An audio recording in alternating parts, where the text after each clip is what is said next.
Well, welcome to the 700 Club. Israeli Prime Minister Benjamin Netanyahu and President-elect Donald Trump see eye to eye on Iran.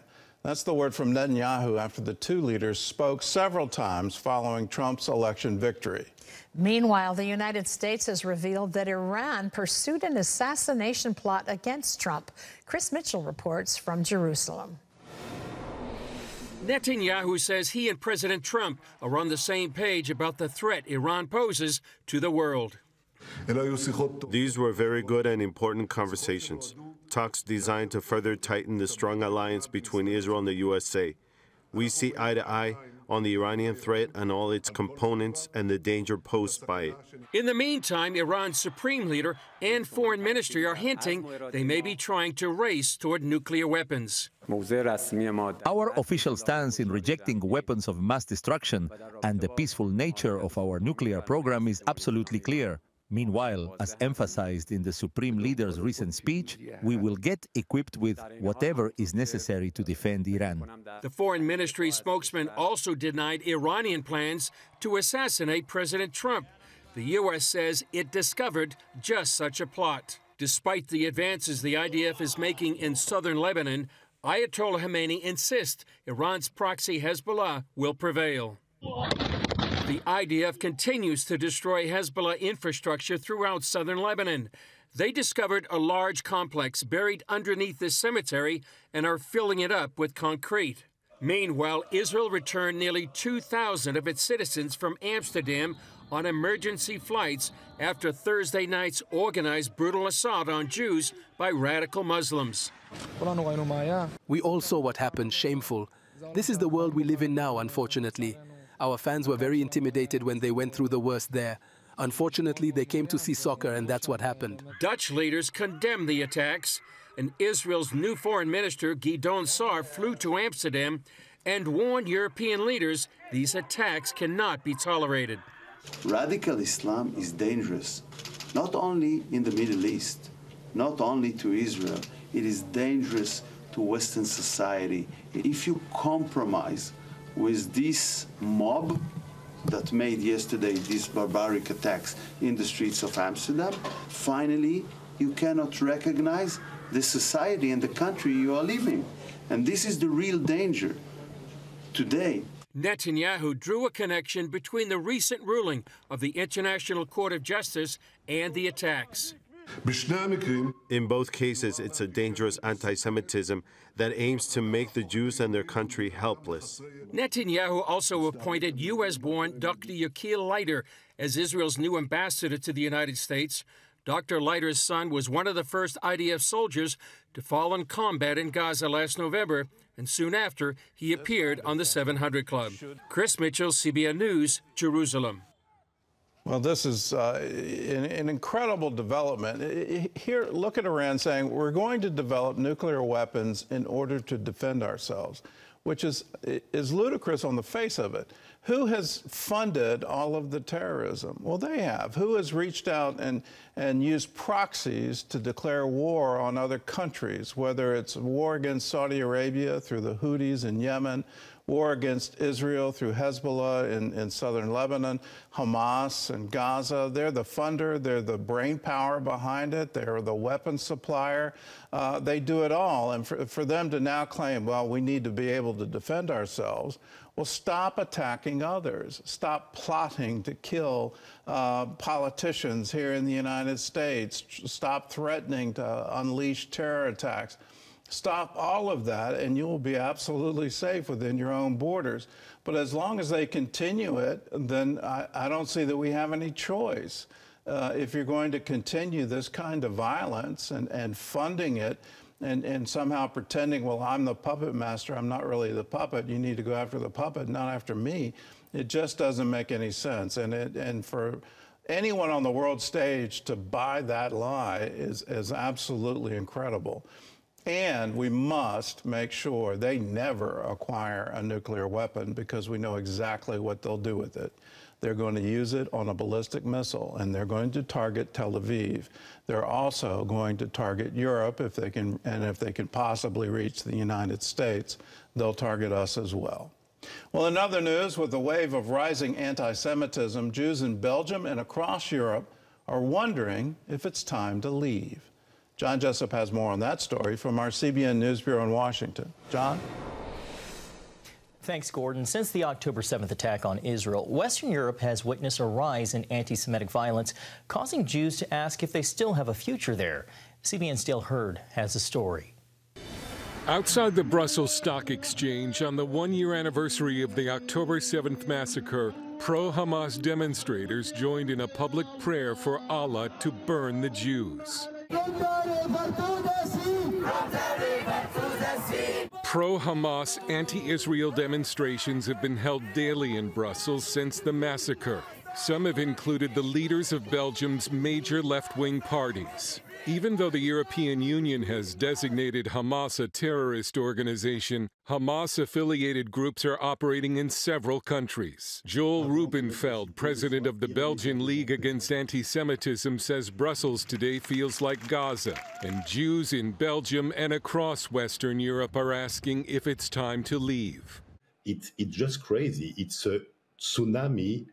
It's a tsunami of anti-Semitism, which is spreading all over the Western world, and it's a failure of the democracy. It's a failure for Belgium. Both France and Germany report the number of anti-Semitic crimes has doubled this year compared to last year.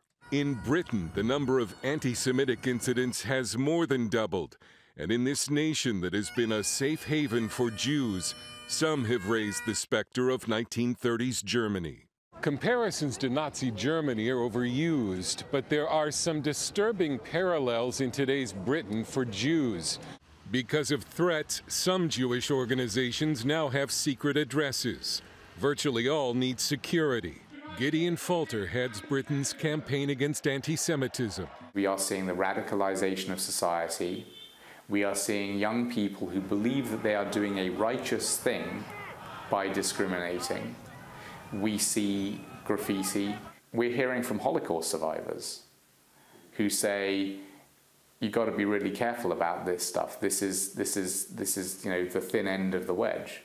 British journalist David Collier, a Jew, is very pessimistic because of how the influx of Muslim immigrants has changed perceptions of Israel and Jews in Britain. It's completely different. It's a different country with a different demographic, a different outlook.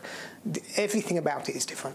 In Belgium, Rubenfeld says it feels as if Jews live in a kind of parallel world where Israel, Jews, and democracy are evil and Hamas is good. It's what I call the anti-Semite metaverse, where black is white, where wrong is right, an inversion of values, an inversion of truth. And Collier is afraid that Europe may never again be a safe place for Jews.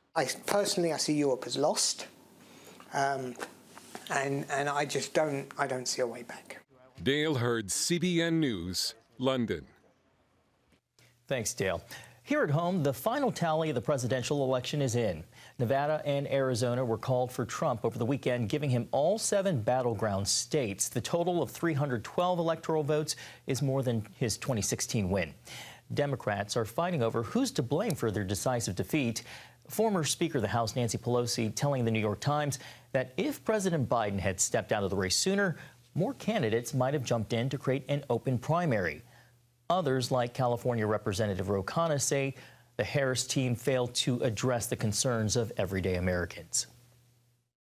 Anyone who's saying now this was not a winnable campaign didn't say that back in August. The reason we didn't win ultimately is we didn't listen enough to people on the ground, people like Chris Deluzio, Pat Ryan, who were saying, talk about the economy, talk about people's economic struggles, convince people you have the better policies and better vision. Meanwhile, President-elect Trump is working his transition, announcing Sunday that that Tom Homan will serve as border czar and oversee the plan to deport immigrants who enter the United States illegally. Homan served as acting director of Immigration and Customs Enforcement in Trump's first term. In addition, New York Representative Elise Stefanik has been tapped to serve as ambassador to the United Nations.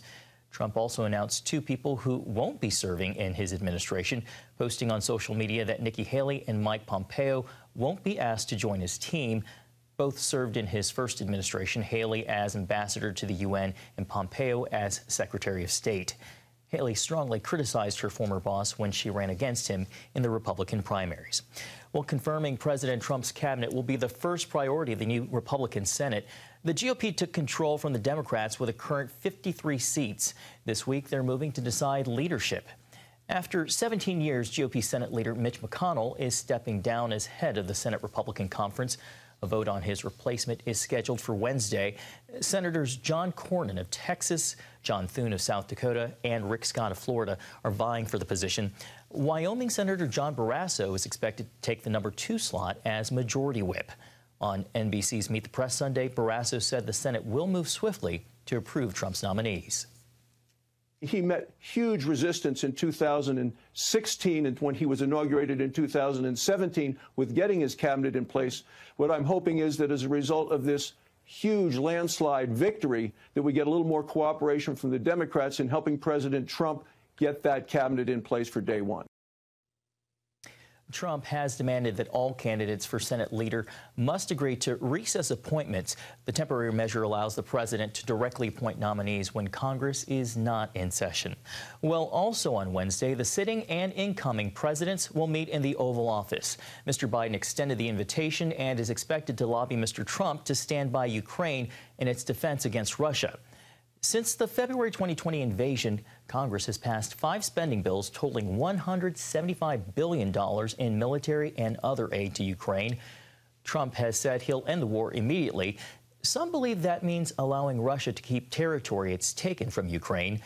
In a recent conversation with Russia's Vladimir Putin, Trump reportedly told him, quote, not to escalate the war and that he wants to discuss its resolution. This amid reports that 50,000 Russian and North Korean troops are preparing for a counter-invasion to retake Russian territory held by Ukraine. Gordon? Well, I hope this war ends quickly, and I hope for the sake of all the citizens of Ukraine, all the citizens of Russia, this war has gone on far too long, and it would be wonderful to see it end. But if it ends with some kind of concession to Russia, I think it's a mistake of monumental proportions because you're just emboldening Putin. He has dreams of restoring the Soviet Union, and that means all of Ukraine. That means all of the stands along the Silk Road. He wants to do that. He's said it repeatedly, and we ought to believe him. And this war, he thought he could win it really quickly, and I think even our own Foreign Service and our own intelligence services thought he could too. Ukraine proved to be decidedly superior on the battlefield, and he's had to have North Korean troops come in to help him out. But this needs to be resolved and resolved quickly, especially for the sake of every single Ukrainian. They've been living under this far too long.